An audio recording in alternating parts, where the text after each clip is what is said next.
All right, students, I have one question for you, and I want you to think about this question.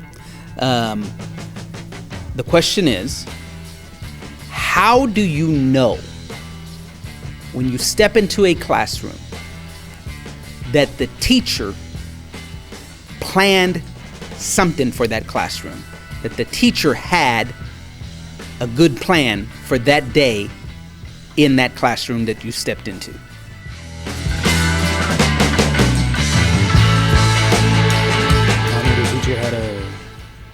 I know he planned something when they are engaging with the students, communicating around the room, and not just sitting down. They're actually helping me learn, and I'm actually learning something that day, and not just having to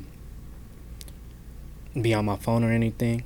Like, they'll actually help me learn what I'm trying to learn. Yeah, they'll help me focus and understand what they're trying to teach.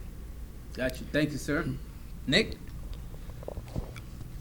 One way that I know that a teacher has a good or great lesson plan is when we first walk into the classroom. When the students walk into the classroom, of course, they get greeted. They'll be asked to sit down. But after all of that, once everything is situated, the teacher will then pull up the lesson plan.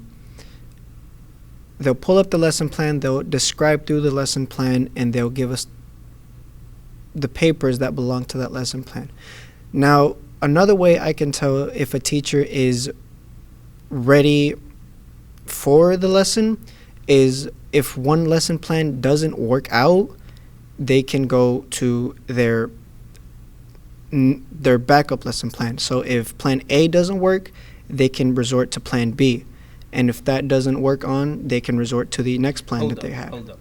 So give me an example of why the first plan wouldn't work or the plan wouldn't work.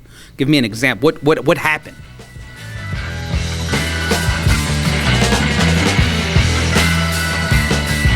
So, for example, let's just say we walk into the classroom, the teacher, they have everything situated, but let's say they'll have the lesson plan on their computer. Their computer doesn't end up working. Most of the time, teachers will start to panic and wonder what they can do to fix that problem. A teacher who is ready, who has made lesson plans, a great lesson plan, they would, instead of panicking, they'll be like, all right, class, this didn't work out, but I have another plan that we can go for. Whether, let's say, the first lesson plan was digital and the next lesson plan would be physical on paper. But instead of them just giving us the paper, they'll still go into depths with it. They'll describe it. They'll make sure we have a nice lock on it, instead of us sitting around questioning, going around asking other students if they know what to do on that lesson plan. They'll have a great lesson plan when we're actually engaged into the classroom, rather than us just sitting back, relaxing, wondering what's going on our phones, on digital devices, with our earbuds and AirPods, whatever. We're actually engaged, we're actually communicating, we're asking the teacher for help whenever we need it, whenever it's required. And I think the main thing that makes a teacher have a good lesson plan is when the teacher themselves are focused into the lesson plan, rather than them just going around asking other teachers if they had a lesson plan. Gotcha. All right. You know what? I told you it was going to be one question, but now you've kind of made me want to ask one more question, right? And that question is, what kind of activities in the classroom engage you?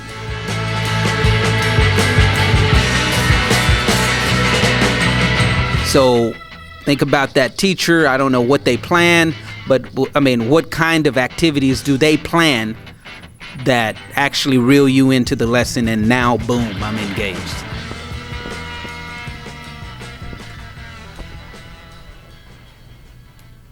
Some of the activities that teachers give us that actually make us engage, whether it's a presentation, whether it's a group lesson plan, whether it's a fun activity, they'll give us the activity and they'll sort of make it in a way where we can manage it.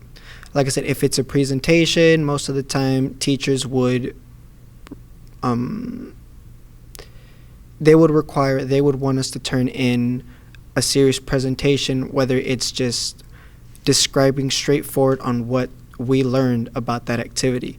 Whereas in most teachers, they'll give us the advantage and the opportunity to make that presentation fun, go into depths with it, explain, give them examples. Another activity that they would give us, a group activity, rather than, I would say it gives us more of a chance and more opportunities as in a group activity, rather than having each individual student do each activity one by one. Because when we do it one by one, yeah, sure, we'll get different ideas, we'll have different ideas and experiences, but whether as if it's a group effort, a group activity, we can each combine our ideas and we can put them in to where it's a better understanding of the activity and the lesson plan. Another idea or another activity they can do besides a presentation and a group activity, let's say they give us, they have us come up with our own activity. Rather than them just giving us the lesson plan, giving us the activity, they give us the opportunity to create the activities to see if we understand it clear ourselves. Nice. All right. You got something to add to that, sir? Well, like he said, I like group activities as well.